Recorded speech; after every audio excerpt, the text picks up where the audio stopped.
മുഖ്യമന്ത്രി സ്ഥാനത്ത് നിന്നും മാറിയിട്ടും കണ്ണൂരിൽ പിണറായി വിജയന്റെ വീടിന് പോലീസ് കാവൽ തുടരുന്നു.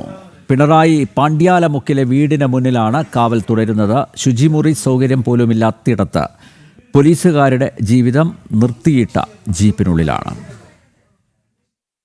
പാണ്ഡ്യാലമുക്കിലെ പിണറായി വിജയന്റെ വീടിന്റെ മതിലിനോട് ചേർന്ന് ഈ പോലീസ് ജീപ്പ് കിടക്കാൻ തുടങ്ങിയിട്ട് 10 വർഷത്തോളമായി. ഊഴം വെച്ച് 2 പോലീസുകാർ 24 മണിക്കൂറും ഈ ജീപ്പിനകത്തും പുറത്തുമായി ഉണ്ടാകും. കട്ടപ്പുറത്തായ ഒരു വണ്ടിയും പോലീസും 10 വർഷമായി കാവൽ കിടക്കുന്നത് CPM പാർട്ടി ഗ്രാമമെന്ന് അവകാശപ്പെടുന്ന ഇടത്താണെന്നോർക്കണം. ഗ്രേഡ് SIയുടെ നേതൃത്വത്തിൽ AR ക്യാമ്പിലെ 6 പോലീസുകാരാണ് കാവൽ കിടക്കുന്നത്.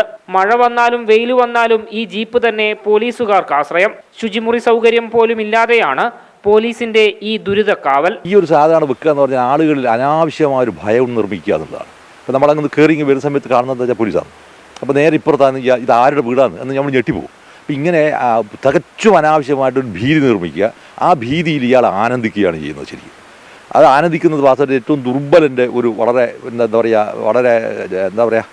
അങ്ങേയറ്റം അല്പത്തരത്തിലുള്ള ഒരു പ്രതിരോധ മാർഗ്ഗമാണ്. ആ പ്രതിരോധ മാർഗ്ഗത്തിൻ്റെ ചിഹ്നം എന്ന നിലയിലാണ് ഈ സാധനം വരുന്നത്.